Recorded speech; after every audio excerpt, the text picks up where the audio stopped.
আলো দিয়ে, আলোর মধ্য দিয়ে আল্লাহ রাব্বুল আলামিন ফেরেশতা সৃষ্টি করলেন। আল্লাহ পাক জিন সৃষ্টি করলেন। জিন কি দিয়ে? আগুন দিয়ে, একদম যেটা উত্তপ্ত আগুন, লাল আগুন, সেই আগুন দিয়ে আল্লাহ পাক জিন জাতিকে সৃষ্টি করলেন। সৃষ্টি করার পর আল্লাহ রাব্বুল আলামিন জিন জাতিকে পৃথিবীতে পাঠিয়েছেন। কোথায়? আর এখন মানুষ পৃথিবীতে যা করছে, জিন জাতীয় কিছুটা এরকমই কাজ করেছিল, বরং তার চেয়েও হয়তো বেশি করেছিল। পৃথিবীতে সে ফিতনার ফাসাদ সৃষ্টি করেছিল। এক পর্যায়ে আল্লাহ রাব্বুল আলামিন জিন জাতিকে ধ্বংস করে দিলেন। কিছু কিছু জিনকে আল্লাহ পাক অবশিষ্ট রাখলেন, যেগুলো পাহাড়ে, পর্বতে, বিভিন্ন জায়গায়, সমুদ্রে আশ্রয় নিল। পাহাড়ি এলাকাগুলোতে জিন থাকে, গভীর সমুদ্রে জিন থাকে, হ্যাঁ, জঙ্গলে জিন থাকে। এরকম কিছু জায়গা আছে, এগুলোর মধ্যে জিনরা থাকে। ওদেরকে ডিস্টার্ব করতে গেলে সমস্যা, আপনাকে ধরে ফেলবে। আর যদি প্রতিদিন সকাল সন্ধ্যার জিকির আজগার ঠিকঠাক মতো না করেন, কোরআন তেলাওয়াত ঠিকঠাক মতো না করেন, নামাজি না হন, আর পবিত্র না থাকেন, তাহলে জিন ধরার সম্ভাবনা বেশি। আর আমার মনে হয় এখনকার যে মেয়েগুলো রাস্তাঘাটে ঘোরাফেরা করে, এদের বেশিরভাগই জিন ধরা। কারণ আছে, এমনি এমনি বলি নাই। এটা আপনাকে বুঝতে হলে আল্লাহ এবং তার রাসূলের চোখ দিয়ে দেখতে হবে তো। কারণ তাদের চাল চলন স্বাভাবিক না, কিছু একটা ওদের উপর ভর করেছে। ভরটা করার কারণে তার চাল চলন আজকে এমন হয়ে গেছে। এবং বহু মেয়ের ঘটনা এমন শোনা যায় যে সরাসরি তারা জিন দ্বারা ইফেক্টেড হয়।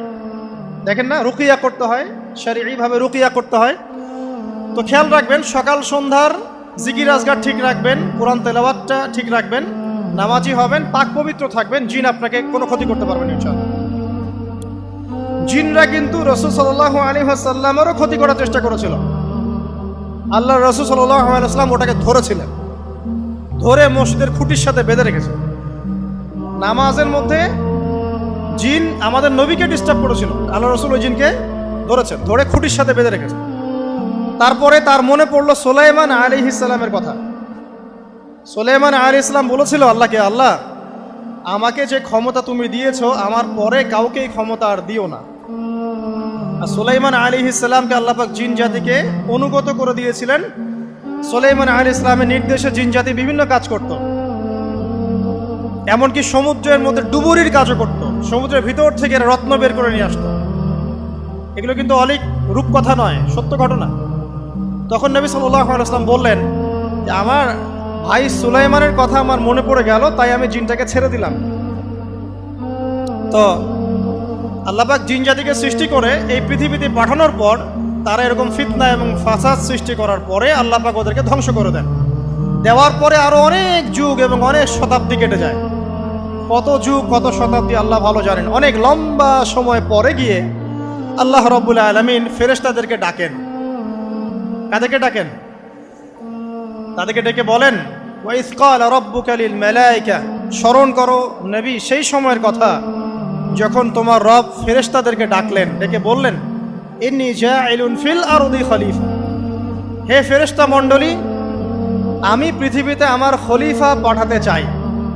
কি পাঠাতে চাই ভাই? খলিফা। খলিফার দুটো অর্থ।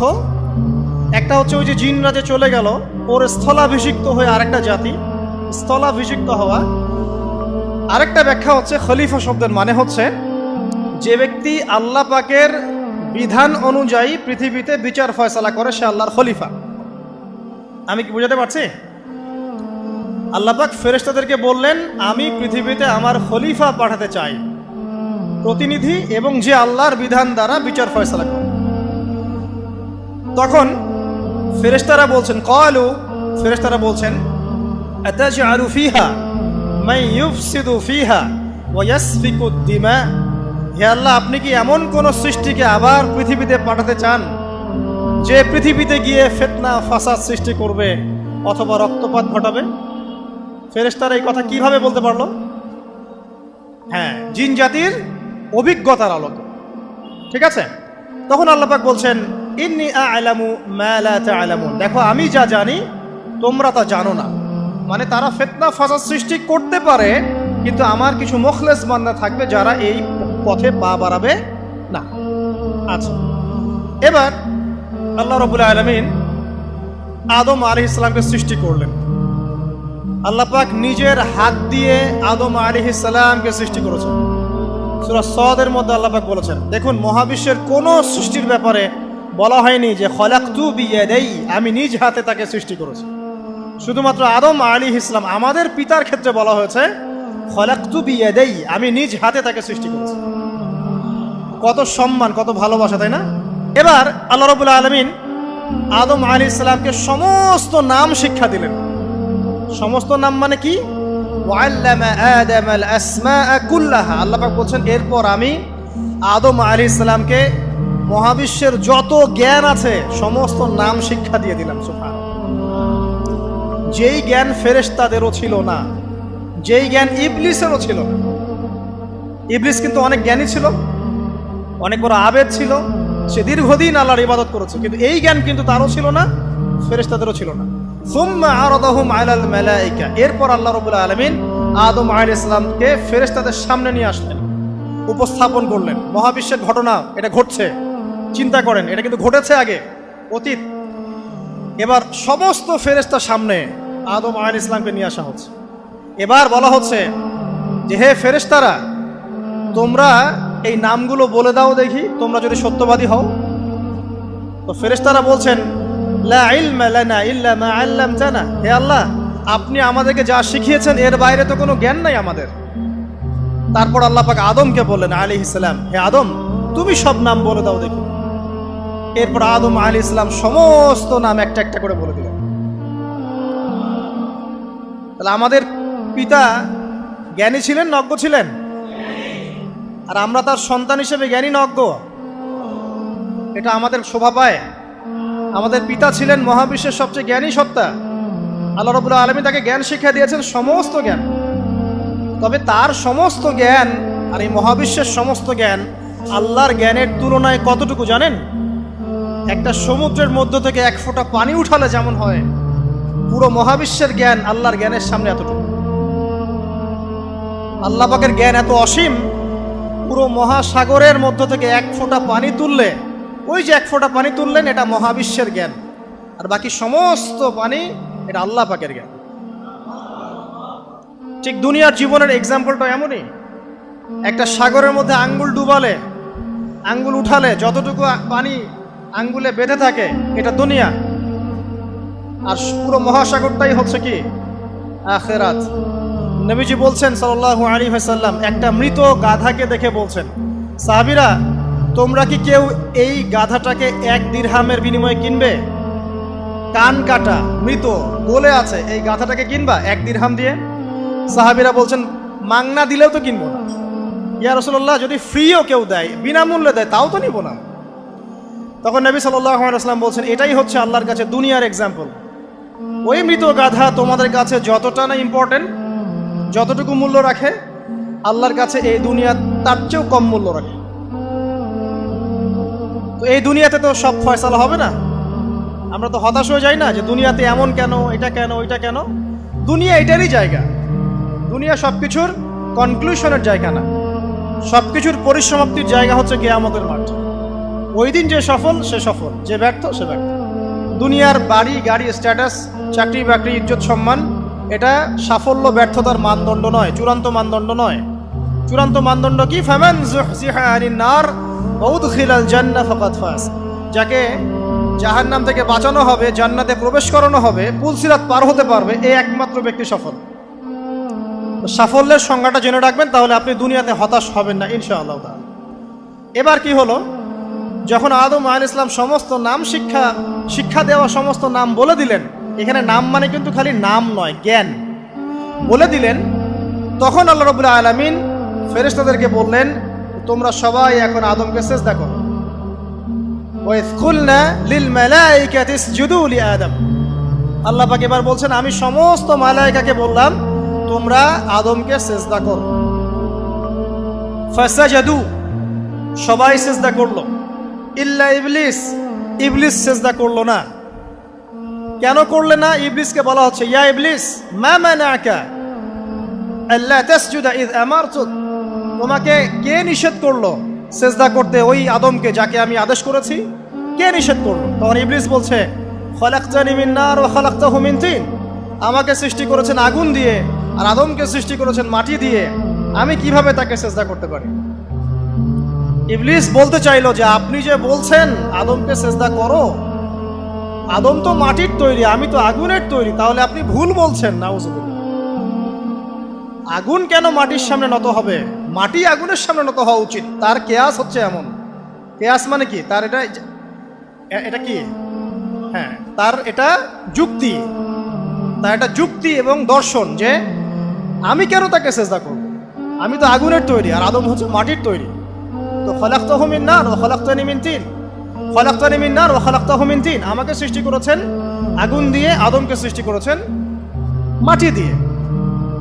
আবা ওয়াস্তাকবারা, আল্লাহ পাক বলছেন সে উদ্ধত হলো এবং অহংকার প্রদর্শন করলো। আর আল্লাহ পাক অনেক কিছু মাফ করে দেন, কিছু কিছু বিষয় আল্লাহ পাক মোটেই পছন্দ করেন। তার মধ্যে একটা হচ্ছে অহংকার, তার মধ্যে একটা হচ্ছে শিরক, তার মধ্যে একটা হচ্ছে অন্যের হক নষ্ট করা, তার মধ্যে একটা হচ্ছে আদম সন্তানকে হত্যা করা, তার মধ্যে একটা হচ্ছে বৃদ্ধ বয়সে ব্যভিচার করা, তার মধ্যে একটা হচ্ছে মুরতাদ হয়ে যাওয়া। ওই যে খ্রিস্টান হয়ে যাচ্ছেন না, খালি মরেন তারপর বুঝবেন, খালি মালাকুল মউত আসুক তারপর বুঝবেন। আল্লাহ রাব্বুল আলামিন বলছেন তার রাসূলের মাধ্যমে, কেউ যদি সাক্ষ্য দেয় আল্লাহ ছাড়া কোনো মাবুদ নাই, মুহাম্মদ সাল্লাল্লাহু আলাইহি ওয়াসাল্লাম শেষ নবী, ঈসা ইবনে মারইয়াম আল্লাহর প্রেরিত নবী, আল্লাহর পুত্র নন, জান্নাত সত্য এবং জাহান্নাম সত্য, এই পাঁচটা বিষয় যদি কেউ সাক্ষ্য দেয় ইনশাআল্লাহ সে জান্নাতে যাবে, তার আমল যেমনই হোক না কেন। টাকার বিনিময়ে, চাকরির বিনিময়ে, সমাজ সেবার নামে আর চিকিৎসার নামে ইমান বিক্রি করে ফেললেন। সুবহানাল্লাহ, সুবহানাল্লাহ। তোমাদের এই পৃথিবীতে বেঁচে থাকার চাইতে মাটির তলে চলে যাওয়া ভালো। আবর্জনার কোনো প্রয়োজন নাই আল্লাহর এই জমিনে। এই মুসলিম উম্মার আবর্জনার কোনো প্রয়োজন নাই। এই মুসলিম উম্মার ইমানদার সাহসী তরুণ প্রজন্মের দরকার। আল্লাহ পাক কবুল করুন, আমিন। এরপরে কি হলো? ইবলিস সেজদা করলো না, আবা ওয়াস্তাকবার, সে উদ্ধত হলো এবং অহংকার প্রদর্শন করলো। এবার আল্লাহ পাক জিজ্ঞাসা করলেন কেন করলে না, কেন করলে না? সে বলল যে আগুন দিয়ে সৃষ্টি করেছেন আমাকে, তাকে সৃষ্টি করেছেন আপনি মাটি দিয়ে, সো আপনি ভুল আমি সঠিক, আমি কেন তাকে সেজদা করব? আল্লাহ পাক তখন আর তার প্রতি রহম করলেন না। আল্লাহ পাক তখন তাকে বলছেন ফাখরুজ মিনহা, এখান থেকে বেরো। আল্লাহ পাক যেমন গফুর রহিম আরহামুর রহিমিন, ঠিক তেমনি আল্লাহ পাক শাদীদুল ইকাব, কঠিন শাস্তি দাতাও বটে। আল্লাহ পাক শুধু কি দয়াই করবেন, শাস্তি দিবেন না? দিবেন। ফাখরুজ, অপদস্থ হয়ে লাঞ্ছিত হয়ে এখান থেকে বের হয়ে যাও। এখানে অহংকার করার অধিকার তোমাকে দেয়া হয় না, এখান থেকে বের হয়ে যাও। এবার ইবলিস বের হয়ে যাচ্ছে। বের হয়ে যাওয়ার সময় ইবলিস বলছে রব্বি, কি বলছে? রব্বি। দেখেন ইবলিস আল্লাহকে বলছে রব্বি, মানে ইবলিস আস্তিক। ইবলিস কি আস্তিক? ইবলিস আল্লাহ বিশ্বাস করে। ইবলিস বলছে রব্বি, হে আমার রব, আনজিরনি ইলা ইয়াউমি ইউবআসুন, আমাকে কিয়ামত দিবস পর্যন্ত অবকাশ দেন। আমাকে তো বের করে দিচ্ছেন, ঠিক আছে, আমাকে কিয়ামত দিবস পর্যন্ত অবকাশ দেন। শব্দ চয়ন হচ্ছে রব্বি, হে আমার রব। মানে ইবলিস কিন্তু নাস্তিক না। তাহলে এখন যারা এই যে এথিজমে বিশ্বাস করছেন, আসলে এরা কেউ নাস্তিক না, এরা ইসলাম বিদ্বেষী। কখনো দেখবেন না তাদেরকে অন্য ধর্মের কোনো বিষয় নিয়ে কটু মন্তব্য করছে, প্রশ্ন উত্থাপন করছে, এমনটা খুব কমই দেখবেন। এতে যত মাথা ব্যথা ইসলাম নিয়ে। এখানে দেখেন ইবলিসের কথা বলছি, ইবলিস কিন্তু আস্তিক। ইবলিস কি বলছে? রব্বি আনজিরনি ইলা ইয়াউমি ইউবআসুন, হে আমার রব। ইবলিস জানে যে আল্লাহ তার রব। ওই যে সূরা হাশরের শেষের দিকে পড়ে দেখবেন ইবলিস বলে উকফুর, তোমরা কুফরি করো। তারপরে মানুষ যখন কুফরি করে সে বলে আমি ইন্নী আখাফুল্লাহ রাব্বাল আলামিন, আমি আল্লাহকে ভয় করি যে জগৎ সমূহের প্রতিপালক। শয়তানকে মানুষকে জিজ্ঞাসা করবে জাহান্নামীরা, তুমি আমাদেরকে পথভ্রষ্ট করেছে। শয়তান বলবে আমি কিচ্ছু করি নাই, আমি তোমাদেরকে কোনো কাজে ফোর্স করি নাই, আমি শুধু তোমাদেরকে ওয়াসওয়াসা দিয়েছি, তোমরা নিজেরাই কাজ করছো। ফালা তালুমুনি ওয়ালুমু আনফুসাকুম, সূরা ইব্রাহিম পড়ে দেখেন। শয়তান বলবে তোমরা আমাকে লানত করো না, নিজেদেরকেই লানত করো, আমি তো তোমাদেরকে বাধ্য করে কাজ করাই নাই, তোমরা নিজেরাই করেছো এই কাজগুলো। আসুন সামনে যাই। এবার আল্লাহ পাক যখন ইবলিসকে বের করে দিলেন, সে বলছে আমাকে কিয়ামত পর্যন্ত অবকাশ দিন। কিয়ামত পর্যন্ত অবকাশ নিয়ে ইবলিস কি করবে? উত্তর, ইবলিস বলছে ফাবিমা আগওয়াইতানি, হে আল্লাহ, যে কারণে বা যে আদমের কারণে আপনি আমাকে এখান থেকে বের করে দিলেন, লাআকউদান্না লাহুম সিরাতাকাল মুস্তাকিম, আমি সে আদম সন্তানের সরল পথে ওত পেতে বসে থাকবো। শয়তানের কথা কি মনে থাকবে যুবক ভাইরা? শয়তানের চ্যালেঞ্জ কি? আমি আদম সন্তানের সরল পথে ওত পেতে বসে থাকবো, মানে আমার আপনার সবার পথে সে ওত পেতে বসে আছে। এটা যদি মাথায় থাকে তাহলে জীবনে চলা সহজ হয় না? আচ্ছা, আর কি করব? সুম্মা লাআতিয়ান্না মিন বাইনি আইদিহিম, শুধু বসেই থাকবো না, আমি আসবো তাদের সামন থেকে, ওয়া মিন খালফিহিম, তাদের পিছন থেকে, ওয়া আন আইমানিহিম, তাদের ডান দিক থেকে, ওয়া আন শামাইলিহিম, তাদের বাম দিক থেকে, ওয়ালা তাজিদু আকসারাহুম শাকিরিন, হে আল্লাহ, আপনি বেশিরভাগ আদম সন্তানকে শুকরগুজার পাবেন না। কার কথা? শয়তানের এই কথাটা কি সত্য না মিথ্যা? এখন বেশিরভাগ লোক নামাজ পড়ে না পড়ে না? পড়ে। বেশিরভাগ মুসলিমের দাড়ি আছে না নাই? বেশিরভাগ মুসলিম সুদ খায় না খায় না? এখন বেশিরভাগ তরুণ প্রজন্মের জেনায় আছে না নাই? পর্নোগ্রাফি সবাই দেখে না দেখে না? অন্যের সম্পদ আত্মসাৎ মানুষ করছে না? দুর্নীতি করছে না? ঘুষ খাচ্ছে না? ইসলামের বিধান 100% পালন করে কত পার্সেন্ট মানুষ? খুব কম। আচ্ছা, বাদ দেন এত বড় বড় কথা, শুধু কোরআনুল কারীম তেলাওয়াত করতে পারে কতজন মানুষ? বলি না আমরা 90% মুসলিমের বাংলাদেশ, তো 90% মুসলিমের বাংলাদেশে কত ভাগ মুসলিম কোরআন তেলাওয়াত করতে পারে? একটা শুমারি করে দেখেন, কোরআন শুমারি, এটা কোরআন শুমারি করে দেখেন যে কত পার্সেন্ট মুসলিম শুদ্ধ করে কোরআন পড়তে পারে। যারা পড়তে জানে তাদেরও পড়া যে কত ভুল আছে, আলেম ওলামার কাছে গেলে বুঝতে পারবে। আর এই ভুলের কারণে যে অর্থ কত পরিবর্তন হচ্ছে আপনি তো জানেনই না। তো এই যে শয়তান বলেছে ওয়ালা তাজিদু আকসারাহুম শাকিরিন, আপনি বেশিরভাগকেই শুকরগুজার পাবেন। তো কথা সত্য না মিথ্যা? দেখেন, ও কিন্তু তার মিশনের মধ্যে ঠিকই আছে। কথা যে সত্য তার প্রমাণ সহিহ বুখারীর একটা হাদিস, যেটা 4 বার এসেছে বুখারীর মধ্যে, যে আদম আলাইহিস সালামকে ডাকা হবে কিয়ামতের মাঠে, ডেকে বলা হবে তোমার সন্তানদের মধ্য থেকে জাহান্নামীদেরকে আলাদা করে দাও। আদম আলাইহিস সালাম বলবেন কতজনকে আলাদা করে দিব? আল্লাহ পাক বলবেন প্রতি 1099 জনকে জাহান্নামের জন্য আলাদা করে দাও। শয়তানের কথা ঠিক না বেঠিক? এবার আল্লাহ রাব্বুল আলামিন তাকে বের করে দিলেন। ইবলিস এবার বের হয়ে গেল, চ্যালেঞ্জও করলো। এবার আল্লাহ পাক আদম আলাইহিস সালামকে ডেকে বলছে ইয়া আদম, এবার আদম আলাইহিস সালামের এই যে পাজর মানে বুকের পাজর, এখান থেকে তার সঙ্গিনীকে সৃষ্টি করা হলো। আদম আলাইহিস সালাম একাকী ছিলেন, একা কি থাকা যায়? একা থাকতে কষ্ট হয় না? একজন জীবন সঙ্গী লাগে না? তো আদম আলাইহিস সালামের এই বাম পাজরের হাড় থেকে হাওয়া আলাইহিস সালামকে সৃষ্টি করা হলো। সৃষ্টি করার পর আরো একটা ঘটনা আছে যে আল্লাহ রাব্বুল আলামিন আদম আলাইহিস সালামের পিঠের যে অংশটুকু আছে, এই অংশটুকু থেকে আগামীতে যত আদম সন্তান আসবে সবাইকে ছোট ছোট পিঁপড়ার আকৃতিতে সামনে নিয়ে দেখালেন। সুবহানাল্লাহ, যত আদম সন্তান আসবে আল্লাহ পাক সবাইকে আদমের সামনে দেখালেন এবং বললেন এই যে শুভ্র অংশ যারা, মানে সাদা অংশ যারা, তারা তোমার সন্তানদের মধ্য থেকে সবাই জান্নাতি। আর তোমার এই যে বাম পাশে যেগুলো কালো কালো ছোট ছোট আকৃতি দেখছো, এগুলো সব তোমার সন্তানদের মধ্য থেকে জাহান্নামী। আমরা দোয়া করি আমরা তাদের অন্তর্ভুক্ত না হই। এবার আল্লাহ পাক সবাইকে বললেন, সূরা আরাফের মধ্যে আসছে 182 নম্বর আয়াতে মনে হয়, আল্লাহ পাক বলেন আলাস্তু বিরাব্বিকুম, হে আদমের সন্তানরা, আমি কি তোমার রব নই? আমি কি তোমাদের রব নই? আলাস্তু বিরাব্বিকুম, আমি কি তোমাদের রব নই? আলাস্তু বিরাব্বিকুম, আমি কি তোমাদের রব নই? আমরা সবাই তখন বলেছিলাম বালা ইয়া রব্বি, অবশ্যই আপনি আমাদের রব। আমরা এখন ভুলে গেছি না? আমরা সবাই এই সাক্ষী দিয়ে আসছি রুহের জগতে।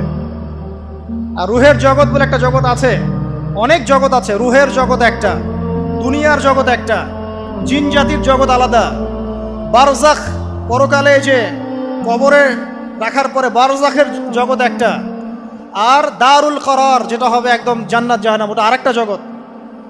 এই যে মহাবিশ্ব যে সম্প্রসারিত হচ্ছে, এক এক গ্যালাক্সিতে এক একটা জগৎ না, এরকম বহু জগৎ আছে। রুহের জগতে আমরা এই ওয়াদা আল্লাহর কাছে করে এসেছি। এটাকে আহদে আলাস্তু বলে। কি বলে? আহদে আলাস্তু মানে আলাস্তু বিরব্বিকুম, আমি কি তোমাদের রব নই? আমরা বলেছিলাম হ্যাঁ আপনি আমাদের রব। একটা মজার কথা আছে এখানে, যখন আদম আলাইহিস সালাম দেখছিলেন তার সন্তানদেরকে সাদা সাদা আকৃতি ছোট ছোট, এর মধ্যে একটা সন্তানকে দেখে, একজন সন্তানকে দেখে তার প্রচন্ড ভালো লেগেছিল এবং তিনি অত্যন্ত সুদর্শন ছিলেন। তাকে দেখে তার প্রচন্ড রকম ভালো লেগেছিল। আল্লাহ পাককে তিনি জিজ্ঞাসা করলেন, হে আল্লাহ, আমার সন্তানদের মধ্যে একে, এই সুন্দর সন্তান কে? আল্লাহ পাক বললেন, সে হচ্ছে তোমার সন্তান দাউদ। কি নাম? দাউদ আলাইহিস সালাম। আর আপনাকে বলে রাখি, আদম আলাইহিস সালামের ব্যাপারে যেমন আল্লাহ পাক বলেছেন আদম আমার খলিফা, ঠিক দাউদ আলাইহিস সালাম সম্পর্কেও আল্লাহ পাক বলেছেন দাউদ আমার খলিফা। বুঝতে পারলেন? কোথায় আছে? সূরা সদ পড়ে দেখেন। ঠিক আদম আলাইহিস সালাম সম্পর্কে আল্লাহ পাক বলেছেন না যে আমি পৃথিবীতে খলিফা পাঠাচ্ছি, ঠিক দাউদ আলাইহিস সালাম সম্পর্কেও আল্লাহ পাক বলেছেন দাউদ আমার খলিফা। ইয়া দাউদ ইন্না জাআলনাকা খলিফাতান ফিল আরদ ফাহকুম বাইনান নাসি বিল হক ওয়া লা তাত্তাবি'ল হাওয়া। আয়াতটা পড়ে দেখবেন, ওইদিকে আমি পরে আসছি। তো ওই সন্তানকে দেখে তার এত ভালো লাগলো, আল্লাহর কাছে তিনি জিজ্ঞাসা করছেন, হে আল্লাহ, আমার এই সন্তানের হায়াত কত? আল্লাহ পাক বলছেন, তোমার এই সন্তানের হায়াত হচ্ছে 60 বছর। কত বছর? 60 বছর। আর আমাদের উম্মতে মুহাম্মাদের কিন্তু গড় আয়ু এরকম 60-65, এর বেশি না গড় আয়ু। তখন আদম আলাইহিস সালাম বলেন, আল্লাহ, আমার হায়াত থেকে তাকে 40 বছর দিয়ে দাও।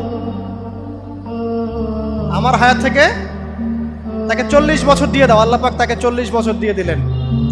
তাই আদম আলাইহিস সালামের 1000 বছর হায়াত হয়ে গেল 960 বছর, আর দাউদ আলাইহিস সালামের 40 বছর হায়াত হয়ে গেল 100 বছর। এখন আসেন এই জায়গায় যে আদম আলাইহিস সালাম এবং দাউদ আলাইহিস সালাম দুইজনকে আল্লাহ পাক কি বলেছেন? খলিফা। খলিফা কে? খলিফা কাকে বলে? এটা একটু শুনে নি ছোট্ট করে। সূরা সদ পড়বেন, 24 কি 26 নম্বর আয়াত। আল্লাহ পাক বলছেন, ইয়া দাউদ, হে দাউদ, খলিফার কাজ কি এটা শোনেন। হে দাউদ, ইন্না জাআলনাকা খলিফাতান ফিল আরদ, নিশ্চয়ই আমি আল্লাহ তোমাকে পৃথিবীতে খলিফা করেছি। কি করেছি? খলিফা করেছি। তোমার কাজ কি? ফাহকুম বাইনান নাসি বিল হক, মানুষের মাঝে আল্লাহর বিধান দ্বারা হকের মানদণ্ডে বিচার ফয়সালা করবে। আর আল্লাহর খলিফার দায়িত্ব কি? আল্লাহর বিধান দ্বারা বিচার ফয়সালা করা। ওয়ালা তাত্তাবি'ল হাওয়া, তুমি নিজের প্রবৃত্তির অনুসরণ করবে না। ফায়ুদিল্লাকা আন সাবিলিল্লাহ, তাহলে তোমাকে এটা সরল পথ থেকে বিচ্যুত করে দেবে। ইন্নাল্লাযীনা ইউদিল্লুনা আন সাবিলিল্লাহ, নিশ্চয় যারা আল্লাহর পথ থেকে বিচ্যুত হয়ে যায়, লাহুম আযাবুন শাদীদ, তাদের জন্য কঠিন শাস্তি আছে। বিমা নাসু ইয়াউমাল হিসাব, এই কারণে যে তারা হিসাবের দিনটা ভুলে গেছে। এই আয়াত থেকে খলিফার ফাংশন বুঝতে পারলেন? খলিফার ফাংশন কি? আপনি যা ইচ্ছা তাই ফয়সালা করবেন, নিজের মন গড়া যা ইচ্ছা রচনা করবেন। ফাহকুম বাইনান নাসি বিল হক, মানুষের মধ্যে হকের মানদণ্ডে বিচার ফয়সালা করো। হকটা কি জিনিস? আমার দর্শন হক, আমার ফিলোসফি হক, আমার যুক্তি, আমার বিজ্ঞান, এগুলোই হকের মানদণ্ড। হকের মানদণ্ড কি? কোথায় উত্তর আছে? কোরআনেই উত্তর আছে। কোন সূরা? সূরা কাহফ। কত নম্বর আয়াত? আয়াত নাম্বার 29। আল্লাহ পাক বলছেন, ওয়াকুলিল হাক্কু মির রাব্বিকুম, হক সেটাই যা তোমার রবের পক্ষ থেকে নাযিল। কথা কি ক্লিয়ার? হক কি জিনিস? যা তোমার রবের পক্ষ থেকে নাজিল হয়। ফামান শাআ ফালইউমিন, যার ইচ্ছা হয় সে স্বীকার করুক। ওয়ামান শাআ ফালইয়াকফুর, যার ইচ্ছা হয় সে অস্বীকার করুক। ইন্না আ'তাদনা লিযালিমিনা নারান, অস্বীকারী জালেমদের জন্য আমি আগুন প্রস্তুত করে রেখেছি। তো এখানে আপনি হকের সংজ্ঞা পেলেন এবং হকের মানদণ্ডে বিচার ফয়সালা করলে পরে খলিফা হয়। যদি আল্লাহ পাকের হকের মানদণ্ডে কেউ ফয়সালা না করে, সে আল্লাহর খলিফা নয়, সে শয়তানের খলিফা। কথা কি ক্লিয়ার? আচ্ছা, এখন যদি আপনি বাধ্য হন কোনো ক্ষেত্রে সেটা আলাদা বিষয়, বাধ্য হয়েছেন সেটা আলাদা বিষয়, কিন্তু আকীদা স্পষ্ট থাকতে হবে যে আল্লাহ রাব্বুল আলামিনের বিধান চূড়ান্ত, এর উপর কোনো বিধান নাই। এখন আপনি আদম এবং দাউদ আলাইহিস সালামের মধ্যে একটা সম্পর্ক বুঝতে পারলেন। এবার আল্লাহ পাক আদম আলাইহিস সালামকে ডাকলেন, ডেকে বলছেন, আদম এবং হাওয়া, তোমরা দুজন উসকুন আনতা ওয়া যাওজুকাল জান্নাহ, এবার তুমি আর তোমার স্ত্রী হাওয়া তোমরা জান্নাতে থাকো। ফাকুলা মিনহা রাগাদান হাইথু শি'তুমা, জান্নাতের যেখান থেকে ইচ্ছা তোমরা ফল খাও বা যা ইচ্ছা তাই করো। সবকিছু উন্মুক্ত তোমাদের জন্য জান্নাতে, একটা বিষয়, ওয়ালা তাকরাবা হাদিহি শাজারা, এই যে গাছটা দেখছো এই গাছের কাছেও যাবে না। এখানে শব্দ এমন না যে গাছের ফল খাবে না, শব্দ হচ্ছে এমন গাছের কাছেও যাবে না। যেমন ওয়ালা তাকরাবু জিনা, জেনা করবে না আল্লাহ পাক বলেননি, বলেছেন জেনার কাছেও যাবে না। ওয়ালা তাকরাবু মাল আল ইয়াতিম, ইয়াতিমের মাল খাবে না আল্লাহ পাক বলেন নাই, আল্লাহ বলছেন ইয়াতিমের মালের কাছেও যেও না। আমি কি বুঝাতে পারছি? এই গাছের কাছেও যেও না। এবার জান্নাতে তারা থাকতে লাগলেন। এবার ইবলিস তো আর হাল ছেড়ে দেয় নাই, সে কি বলেছিল? ডান বাম সামন পিছন সব দিক থেকে আসবে। সে এসে ওয়াসওয়াসা দেয়। কি ওয়াসওয়াসা দেয়? হে আদম হাল আদুল্লুকা, আমি কি তোমাকে বলে দিব আলা শাজারাতিল খুলদ ওয়া মুলকিন লা ইয়াবলা, হে আদম আমি কি তোমাকে বলে দিব এমন একটা গাছের কথা যেই গাছের ফল খেলে পরে তুমি চিরস্থায়ী জীবন লাভ করবে, কোনোদিন মারা যাবে না। এই চিরস্থায়িত্বের টোপ দিচ্ছে কে? এই চিরস্থায়ী ক্ষমতার টোপে মানুষ পথ হারাচ্ছে না পৃথিবীতে। ওয়া মুলকিন লা ইয়াবলা, এমন রাজত্ব পাবে যেই রাজত্ব কখনো ক্ষয় হবে না। চিরস্থায়িত্বের টোপ, রাজত্বের টোপ, এই দুটোই হচ্ছে পৃথিবীতে মানুষকে পথভ্রষ্ট করার শয়তানের অস্ত্র। কথা মনে বুঝতে পারেন না? আমার মাথার উপর দিয়ে যাচ্ছে, বুঝতে পারবেন ইনশাআল্লাহ। তো টোপ দিচ্ছে দুইটা, হাল আদুল্লুকা আলা শাজারাতিল খুলদ ওয়া মুলকিন লা ইয়াবলা। করতে করতে করতে করতে একদিন সত্যি সত্যি আমাদের পিতামাতা সেই গাছের কাছে চলে গেলেন। যখনই চলে গেলেন, ফালাম্মা যাকা শাজারা, যখন তারা গাছের কাছে চলে গেলেন, বাদাত লাহুমা সাওআতিহিম, তাদের পরনে যে জান্নাতি কাপড় ছিল থাপাস করে খুলে পড়ে গেল। ইন্না লিল্লাহি ওয়া ইন্না ইলাইহি রাজিউন। আমাদের পিতামাতাকে পুরো মহাবিশ্বে ফেরেশতাদের সামনে জান্নাতে নগ্ন করে দিল ইবলিস। আমি মনে বুঝাতে ব্যর্থ হচ্ছি। আমাদের পিতামাতাকে জান্নাতে ফেরেশতাদের সামনে, সবার সামনে নগ্ন করে কাপড় খুলে ফেললো কে? ইবলিস। তো এখন যে কাপড় খোলার সংস্কৃতি চলছে, কারা এরা? ওরা জিন শয়তান, এগুলো মানুষ শয়তান। শয়তান দুই প্রকার, মিনাল জিন্নাতি ওয়ান নাস, জিন শয়তান আর মানুষ শয়তান। ওই জিন শয়তান এদেরকে ওয়াসওয়াসা দিয়ে দিয়ে নগ্ন করেছে। এরা এখন নগ্নতার আন্দোলন শুরু করেছে, এবং আমি জানি কয়দিন পর এটা বিকিনি পরেও ঘুরবে। অবাক হচ্ছেন? কিয়ামতের আলামতের মতো অন্যতম হচ্ছে মানুষ রাস্তার ধারে ধারে জেনা করবে, রাস্তার মোড়ে মোড়ে জেনা হবে। তখনকার সবচেয়ে ভালো মানুষ হবে সেই ব্যক্তি যে গিয়ে বলবে, বাবা তোমরা জেনা করছো, এই দেয়ালের পিছনে গিয়ে করতে পারলা না। সে হবে সবচেয়ে ভালো মানুষ। এই যে কাপড় খোলার সংস্কৃতি শুরু হয়েছে, এটা কার সংস্কৃতি? বাদাত লাহুমা সাওআতিহিম। আল্লাহ পাক আরো বলছেন, ইয়া বানি আদম, হে আদম সন্তান, লা ইয়াফতিনান্নাকুমুশ শাইতান, শয়তান যেন তোমাদেরকে ফিতনায় ফেলতে না পারে। কামা আখরাজা আবাওয়াইকুম মিনাল জান্নাহ, ঠিক যেভাবে শয়তান তোমাদের পিতামাতাকে জান্নাত থেকে বের করে দিয়েছিল। আর কি করেছিল? কামা আখরাজা আবাওয়াইকুম মিনাল জান্নাহ ইয়ানজিউ আনহুমা লিবাসাহুমা, শয়তান তোমাদের পিতামাতার লেবাস পোশাক খুলে ফেলেছিল। ঠিক এভাবেই যেন পৃথিবীতে শয়তান তোমাদেরকে ফিতনায় ফেলতে না পারে, আল্লাহ পাক সতর্ক করছেন। এখন কি বুঝতে পারছেন? এই নগ্নতার যে ছয় লাভ, নগ্নতা, অশ্লীলতা, পর্নোগ্রাফি, বেহায়াপনা, ফ্রি মিক্সিং, নারীদেরকে নগ্ন করে রাস্তায় বের করে নিয়ে আসা, এগুলো কার এজেন্ডা? শয়তানের এজেন্ডা। এর উপর কোনো কথা নাই, কারণ কোরআনের উপর কোনো সত্য নাই। এগুলোর উপরে কোনো কথা হবে না, বিকজ কোরআনের উপর কোনো সত্য নাই। আছে? নাই। কোরআনে আল্লাহ পাক বলেছেন যে শয়তান ফিতনায় ফেলেছিল, ইয়ানজিউ আনহুমা লিবাসাহুমা, শয়তান তোমাদের পিতামাতার লেবাস খুলে ফেলে দিয়েছিল। ওয়াতাফিকা ইয়াখতিফানি আলাইহিমা মিন ওয়ারাকিল জান্নাহ, তখন আমাদের পিতামাতা জান্নাতের গাছের যে এই যে পাতাগুলো আছে এগুলো ছিঁড়ে ছিঁড়ে লজ্জাস্থান ঢাকতে লাগলেন। ইন্না লিল্লাহ। আমাদের পিতামাতার কি দুর্দশা হয়েছিল, আমাদের পিতামাতার কি দুর্দশা, কি লজ্জা হয়েছিল তখন। চিন্তা করে দেখেন, শয়তান কাপড় খুলে ফেলে দিয়েছে, আর আমাদের পিতামাতা, আমাদের মা, আমাদের বাবা জান্নাতের এই যে পাতাগুলো ছিঁড়ে ছিঁড়ে গায়ের লজ্জাস্থান ঢাকা শুরু করেছেন। কি পরিমাণ লজ্জা চিন্তা করেন। আপনাকে যদি এখানে কেউ নগ্ন করে ফেলে এবং আপনি যদি না চান বিষয়টা, সবাই জোর করে আপনার কাপড় খুলে ফেলে, আপনার কেমন লাগবে? কেমন লাগবে? এই ঘটনা ঘটেছে মহাবিশ্বে, শয়তান ঘটিয়েছে। এরপর আল্লাহ পাক ডাকলেন, ডেকে বলছেন, ইয়া আদম, হে আদম, আলাম আনহাকুমা আন তিলকুমা শাজারা, হে আদম আমি কি তোমাদেরকে দুজনকে নিষেধ করি নাই যে গাছের কাছে যাবে না? আমি কি তোমাদের দুইজনকে নিষেধ করি নাই যে তোমরা গাছের কাছে যাবে না? তখন আদম আলাইহিস সালাম বুঝতে পারলেন যে তারা একটা বড় ভুল করে ফেলেছে। তারপর আল্লাহ রাব্বুল আলামিন দয়া পরবশ হয়ে আদম এবং হাওয়া আলাইহিস সালামকে কালিমা শিক্ষা দিলেন, তওবার কালিমা, যেই কালিমা দিয়ে তারা তওবা করতে পারেন। সেই কালিমা হচ্ছে রব্বানা যালামনা আনফুসানা ওয়া ইল্লাম তাগফির লানা ওয়া তারহামনা লানাকুনান্না মিনাল খাসিরিন। এই দোয়া শিখে নিয়ে আদম এবং হাওয়া আলাইহিস সালাম তওবা করলেন। আল্লাহ পাক তাদের তওবা কবুল করে মাফ করে দিলেন।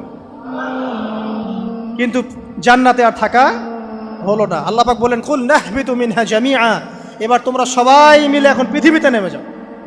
আল্লাহ মাফ করে দিলেন, কিন্তু তোমরা এখন পৃথিবীতে নেমে যাও, জান্নাতে আর থাকা হবে না। খেয়াল করে দেখেন, ইবলিসও আল্লাহর আদেশ মানে নাই। আল্লাহ বলেছেন সেজদা করো, ইবলিস কিন্তু করে নাই। আবার আমাদের পিতা আদম আলাইহিস সালামকে আল্লাহ পাক বলেছেন গাছের কাছে যেও না, তারা চলে গেছেন। দুটোই কি অবাধ্যতা নয়? তাহলে ইবলিসকে চিরস্থায়ী জাহান্নামী করা হলো, আদম সন্তানকে কেন করা হলো না? উত্তর, আদম সন্তান আদম আলাইহিস সালাম তওবা করে ফিরে এসেছে, ইবলিস আসে নাই। তাই আমাদের দ্বারা পদে পদে ভুল হবেই, তওবা করে ফিরে আসলেই গুনাহ মাফ ইনশাআল্লাহ। আর যদি ইবলিসের মতো গুনার উপর গুনাহ করতেই থাকেন আর বলেন যে আমি ঠিক কাজ করছি, তাহলে ইনশাআল্লাহ ওই যে জাহান্নাম অপেক্ষা করছে। ইবলিস থেকে আল্লাহ পাক বললেন যে তুমি এবং তোমার অনুসারী যারাই থাকবে সবাইকে দিয়ে লাআমলাআন্না জাহান্নামা মিনকুম আজমাইন, তোমাদের সবাইকে দিয়ে আমি জাহান্নাম পরিপূর্ণ করবো। নাউযুবিল্লাহ। এবার সবাই পৃথিবীতে নেমে আসলো। পৃথিবীতে এসেই কি আল্লাহ পাক ছেড়ে দিলেন? না। আল্লাহ রাব্বুল আলামিন বলছেন কুল নাহবিতু মিনহা জামিআ, তোমরা পৃথিবীতে নেমে যাও। ফাইম্মা ইয়াতিয়ান্নাকুম মিন্নি হুদান, দুনিয়াতে যাচ্ছ যাও, তবে মনে রেখো যে আমার পক্ষ থেকে তোমাদের কাছে হেদায়েতের বাণী আসবে। আমার পক্ষ থেকে তোমাদের কাছে হেদায়েতের বাণী আসবে। ফামান তাবিআ হুদায়া ফালা খাউফুন আলাইহিম ওয়ালা হুম ইয়াহজানুন, যারা আমার হেদায়েতের বাণীগুলো মেনে চলবে তাদের কোনো ভয় নাই, কোনো দুশ্চিন্তাও নাই। ওয়াল্লাযীনা কাফারু ওয়া কাযযাবু বিআয়াতিনা, কিন্তু যারা আমার আয়াতকে কুফরি করবে, মিথ্যা প্রতিপন্ন করবে, ফাউলাইকা আসহাবুন নার, তারা হবে জাহান্নামের অধিবাসী। হুম ফিহা খালিদুন, তারা সেখানে চিরস্থায়ী হবে। এই সহজ সরল জীবন দর্শন দিয়ে আল্লাহ পাক পৃথিবীতে পাঠিয়ে দিলেন। এবার শুরু হলো পৃথিবীতে পথ চলা। পৃথিবীতে পথ চলার ক্ষেত্রে অনেক কিছু সৃষ্টি করতে হলো, আবিষ্কার, কৃষিকাজ, এটা ওটা সব কিছু। আদম আলাইহিস সালামকে আল্লাহ পাক সেই জ্ঞান ওহির মাধ্যমে শিক্ষা দিলেন। কৃষিকাজ আল্লাহ পাক শিক্ষা দিয়েছেন, চাকা সৃষ্টি করা আল্লাহ পাক শিক্ষা দিয়েছেন, বাহন সৃষ্টি করা আল্লাহ পাক শিক্ষা দিয়েছেন। যত রকম জ্ঞান আছে সমস্ত জ্ঞান এসেছে নবীদের পক্ষ থেকে। সবকিছু জ্ঞানের মূল ভিত্তি এসেছে নবীদের কাছ থেকে, আল্লাহর ওহির কাছ থেকে। যত সভ্যতা দেখছেন বড় বড়, সমস্ত সভ্যতা শুরু হয়েছে নবী দ্বারা, এবং সভ্যতা শেষও হবে একজন নবী দ্বারা। তার নাম কি? ঈসা ইবনে মারইয়াম। আদম আলাইহিস সালাম আল্লাহর দেয়া শিক্ষায় শিক্ষিত হয়ে দুনিয়াতে চলতে লাগলেন এবং তওবা ইস্তেগফার করতে লাগলেন, কাঁদতে লাগলেন। দীর্ঘকাল তারা ক্রন্দন করেছেন। কি কারণে? ওই যে একটা ভুল তারা করে ফেলেছে। দুনিয়াতে এসে ক্রন্দন করতে আল্লাহ রাব্বুল আলামিন এক পর্যায়ে তওবা কবুল করে ফেললেন। এবার সামনে যান। তাদের সন্তান হলো হাবিল এবং কাবিল। নাম শুনেছেন? শোনেন নাই? হাবিলের কুরবানি কবুল হয়, কাবিলের কুরবানি কবুল হচ্ছে না। বিকজ কাবিল এর কুরবানির মধ্যে ইখলাস নাই। ভাইয়ের কুরবানি কেন কবুল হচ্ছে, আমারটা কেন হচ্ছে না? হিংসার বশবর্তী হয়ে কাবিল হাবিলকে হত্যা করে ফেললো। নবী পরিবারের সদস্য হয়েও কাবিল এরকম অন্যায় করে ফেলল। আর কি হলো? রাসূল সাল্লাল্লাহু আলাইহি সাল্লাম বলেছেন, পৃথিবীতে যত মানুষ অন্যায়ভাবে নিহত হবে, পৃথিবীতে যত মানুষ অন্যায়ভাবে খুন হবে, সমস্ত খুনের পাপের একটা অংশ কাবিলের আমলনামায় যুক্ত হবে। কারণ সেই প্রথম খুন চালু করেছে। এই যে আজকে গুনাহে জারিয়া চালু করছেন না, সুদী এনজিও, সুদী সমিতি, সিনেমা হল, এইটা ওইটা, মদের বার, যত গুনাহে জারিয়া চালু করছেন, মৃত্যু হবে, কবরে যাবেন ঠিকই, কিন্তু গুনাহ কমবে না ইনশাআল্লাহ।